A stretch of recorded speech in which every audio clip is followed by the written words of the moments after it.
pancar dawa umuri suki kakang pawong mitra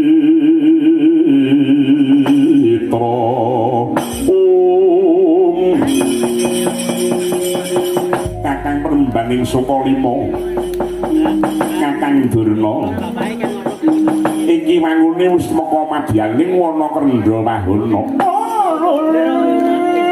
lune kenas wela kempa panjang mentri kabeh buntute kisah kitene ana apa kakang iya bener iki dununging wahyu kok Dik jebles lawan wangsit ingkang tak tampa pitung dina kang sekumur kok Dik banjur piye carane supaya wahyu kepraban mengkone bisa diboyong mring Praja Ngastina kakang awit aku lan kakang Drona ki mau kautus dening Sinuwun Prabu Duryudana mbuh kepiye carane kudu bisa mboyong wahyu yen sapa pituduh ingkang tak tampa sapa wae menang mboyong wahyu syaratnya kudu bisa migunakake walastra piyayi paraguna ingkang napa ning sangisore ringin kae kanggo jemparing wahyu ingkang winadan sajroning Kendhaga utawa kotak kae kudu dipanah nganggo jemparing sing ana ngisor wit ringin kae iya banjur sapa kang kejibah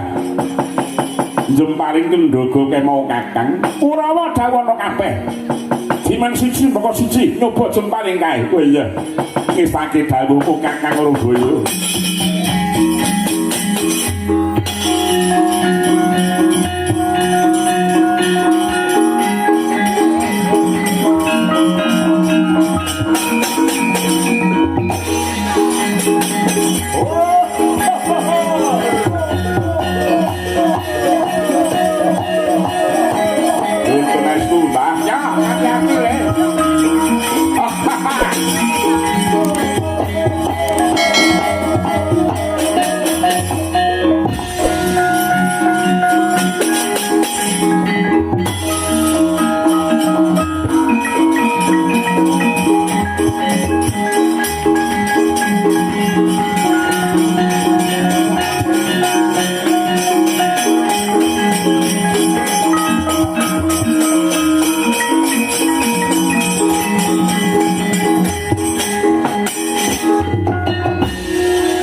kaya mengkene iki mau.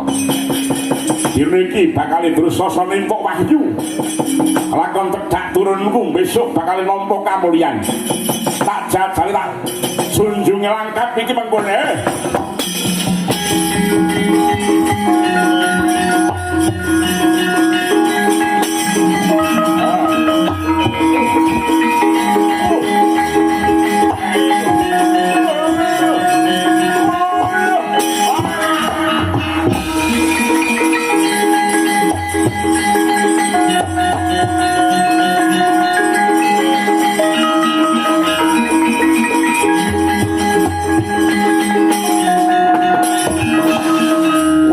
Goblok ora jamak. Wong tuwek kok petuke lawuh. Kaya kodok ngaku rombongan. Ya wong ngono kok bregose diuputih kabeh. Sebutin mulai lawuh, alah terus sasana. Tak rewangi gedhekke prihatin. Mbok menawa dene iki kena dak kemekane kamulyane Dharma Gati. Bendina kok ngulusi tabungan wae. Olehku prihatin tak rewangi wit mau sore ora makan sego. Ku makan bakmi karo bakso. Wae ora punjul saka 3 mangkok. Muga-muga nggonku prihatin dayane entuk tumulune wahyu. Sampeyan aku dadi ratu Gung Bidetara jejuluk Sri Baginda Maharaja Prabu Durma Gati yo. Tak jajal tak akake jupari iki kaya apa ya.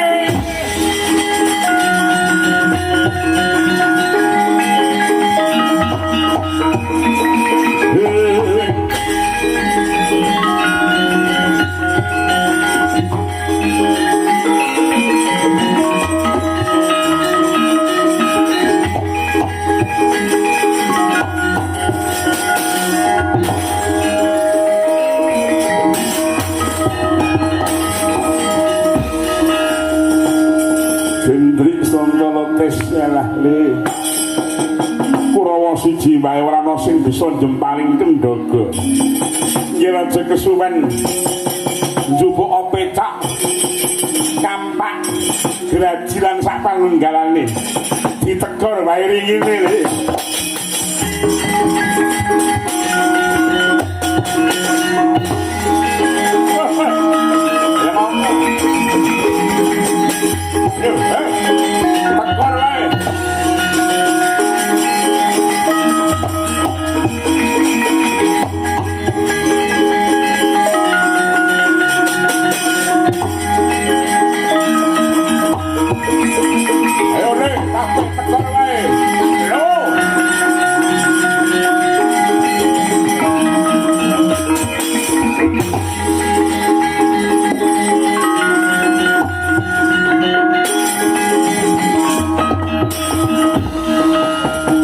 gulangening kabu ing sasmita amrih lan tepaja wicermangan Indra kaprawiran den kaesti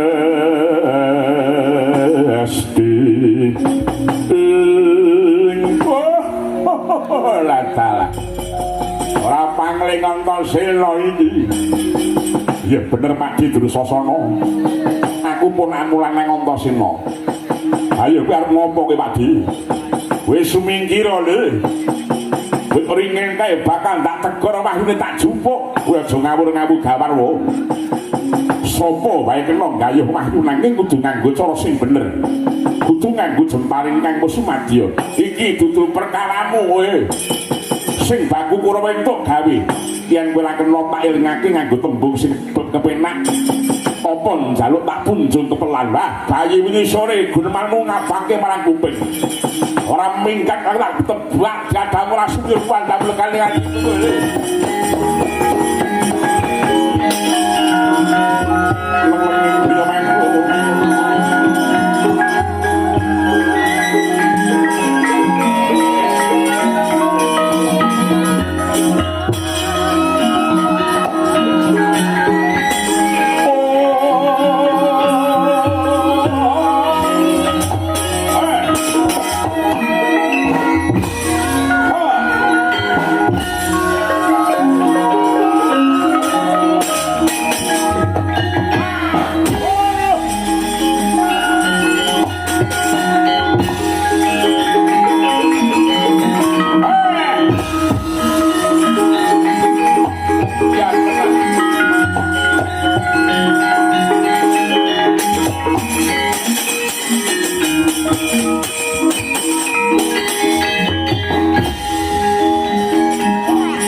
apike siji kon mangan, lorone kon tiktokan iki Kurawa. Liyane kuwi selaning petingane babar pisan. Nek wareg ngantuk, nek luwih gumreng. Ora kena dicakake butuh kok Kang. Takon manah Kendhaga ora ana sing sembada pekasane takon negara wite mandira nanging jebul dialang-alangi dening Si Antasena.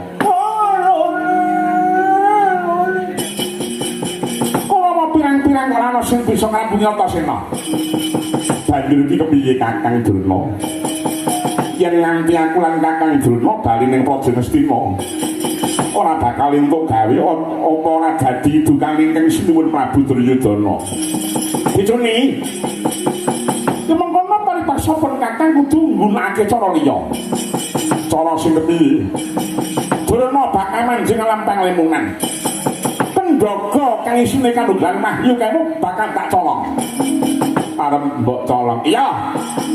Mengko nek konangan CCTV njero viral piye iki ngono. Nek awas kok nek CCTV apa ya? Nyira dhisik pun Kakang bekat mantan gawe wis kono Kakang.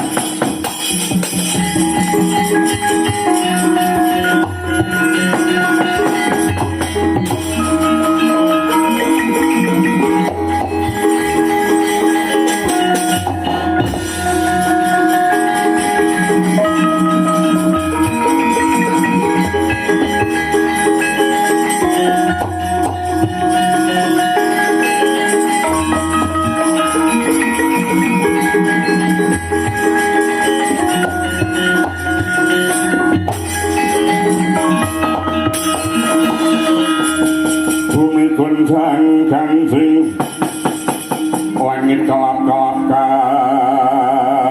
katon lirgining sang alis risang mawe gandrung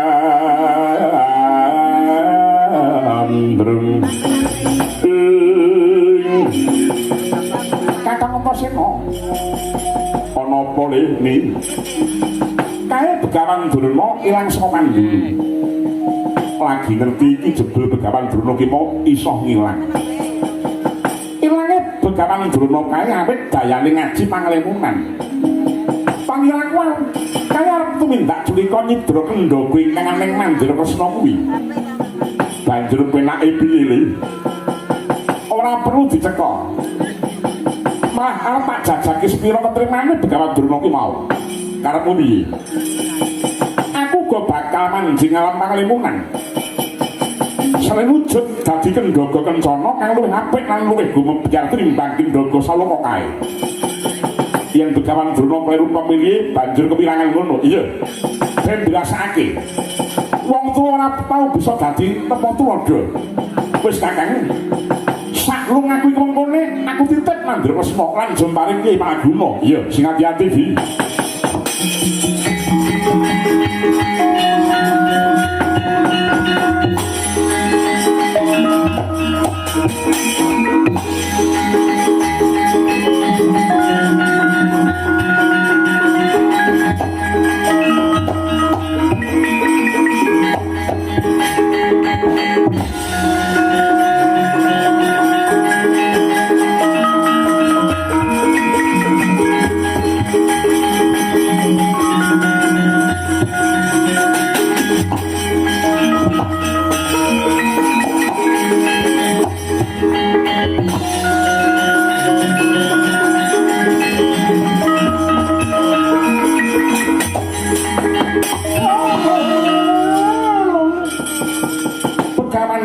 wis manjing jroning alam panglimungan.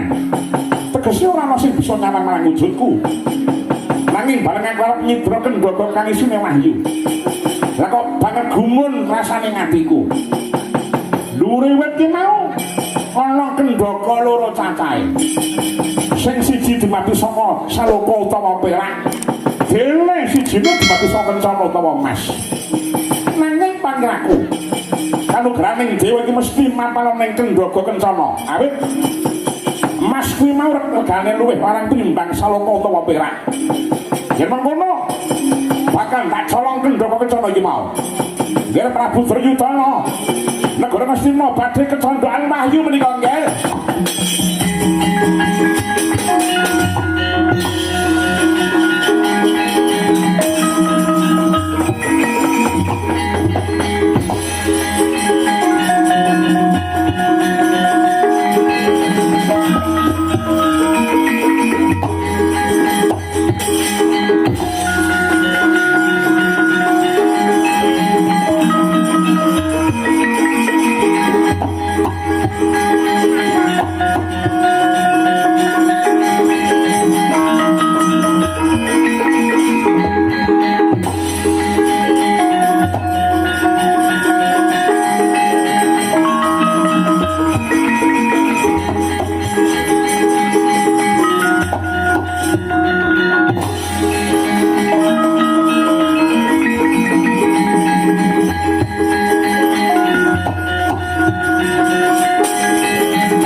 Rikata sang Gatotkaca timeng harsa mampang ngarka suta penapira Kresna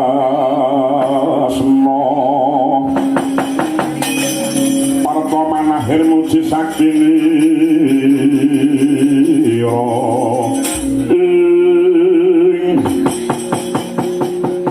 iki kaya Yayi Antasena